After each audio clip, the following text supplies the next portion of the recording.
लगातार हमलावर हुआ है और आपको बता दें कि लगातार हमास जो है वो बैकफुट पर दिखाई दे रहा है। हमने आपको बताया कि दुनिया दो धड़ों में बंट चुकी है और ऐसे में कहीं ना कहीं अगर हिंदुस्तान की बात करें तो यहां पर भी फिलिस्तीन का समर्थन हो, ऐसी आवाजें उठने लगी हैं। चाहे जेएनयू की बात करें, अलीगढ़ मुस्लिम विश्वविद्यालय की बात करें या पॉलिटिकल पार्टीज की बात करें, लेकिन भारत का स्टैंड क्लियर है कि वो इजराइल के साथ खड़ा है।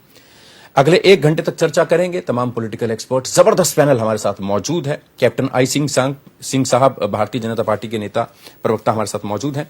चंद्रमोहन शर्मा जी कांग्रेस के नेता प्रवक्ता हमारे साथ मौजूद हैं। Lieutenant general Utpal Bhattacharya defence expert के तौर पर हमारे साथ मौजूद हैं। आकाश जिंदल मार्केट एक्सपर्ट हमारे साथ मौजूद हैं। आरबी उपाध्याय साहब वरिष्ठ पत्रकार हमारे साथ मौजूद हैं।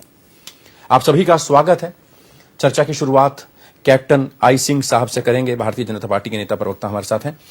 सिंह साहब, आप किस तरीके से देख रहे हैं, सरकार किस तरीके से देख रही है? हालांकि देश के अंदर से आवाजें उठने लगी हैं कि सरकार का स्टैंड थोड़ा चेंज होना चाहिए, इजराइल को उतना ज्यादा एग्रेसिव नहीं होना चाहिए, सरकार को दबाव बनाना होता।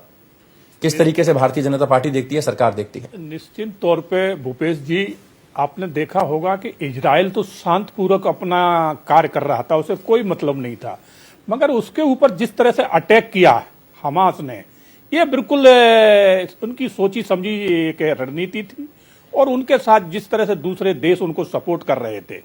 तो कहने वाली बात यह है कि पहले शुरुआत उन्हीं लोगों ने की है। अब उसका अगर कोई जवाब दे रहा है अपने बचाव में तो वो उसका अधिकार बन जाता है।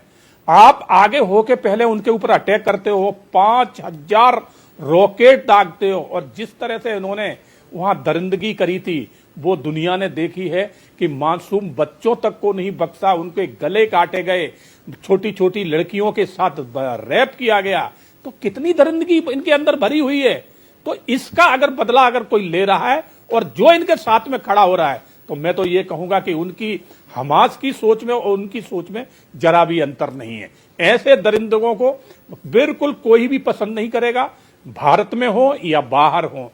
अगर भारत के अंदर सिर्फ एक जाति के नाम से अगर कोई उन्हें पसंद कर रहा है, उनके पक्ष में खड़ा हो रहा है, तो एक गलत है। असदुद्दीन ओवैसी की बात करें, जवाहरलाल नेहरू विश्वविद्यालय की बात करें, अलीगढ़ मुस्लिम विश्वविद्यालय की बात करें, तो वहां पर फिलिस्तीन के समर्थन में कहीं ना कहीं आवाजें उठने लगी हैं, नारेबाजी होने लगी है, लोग इकट्ठा होने लगे हैं, उनके लिए चंदे इकट्ठे होने लगे हैं। ऐसे लोगों को, ऐसी मानसिकता को क्या कहेंगे सिंह साहब? बिल्कुल भूपेश जी, इनके ऊपर सख्ती बरती जा रही है। उत्तर प्रदेश में जो है ना, माननीय मुख्यमंत्री योगी आदित्यनाथ जी ने एफआईआर दर्ज कराई है। जो सरकार का डिसीजन है वो देश का डिसीजन होता है। अगर कोई सरकार से हटके बात करता है तो इसका मतलब वो देश के विरोध में बात कर रहा है। तो इसीलिए इनके ऊपर एफआईआर दर्ज हो रही है, इनको बंद भी किया जा रहा है और ऐसे लोगों को बिल्कुल बर्दाश्त नहीं किया जाएगा। जो सरकार का डिसीजन वो सरकार का डिसीजन है। हम वो बात को कभी नहीं भूलेंगे कि जब कारगिल हुआ था, कारगिल के टाइम हमारे साथ सिर्फ एक जो है ना इजराइल ही खड़ा था, कोई और नहीं खड़ा था। तो हमें ये भी बात नहीं भूलना चाहिए। मगर ये जो आज जो कारगिल ये सब चीजें भूल के सिर्फ जाति की वजह से उनके साथ खड़े हो रहे हैं, तो ये बहुत ही गलत है। न देश के लिए सही है और न सरकार के लिए सही है और न इनके खुद के लोगों के लिए सही है। तो इसको कोई भी बर्दाश्त नहीं करेगा। जाति को देख के बात मत करिए, आप ये देखिए कि गलत किसने किया है। क्योंकि आप देखिए ना, इजराइल ने अगर पहले हमला किया होता तो इजराइल गलत था। इजराइल तो शांतिपूर्वक अपने देखा कि उनका कोई एक बहुत बड़ा त्योहार मना रहे थे, उस पर जाके इन्होंने अटैक किया है। किस तरह से बर्बरता दिखाई कि लड़कियों को नंगा करके गाड़ी में डाल, मतलब उनका गला काटने के बाद उनके सारे वस्त्र उतार दिए और गाड़ी में लेके घूम रहे हैं।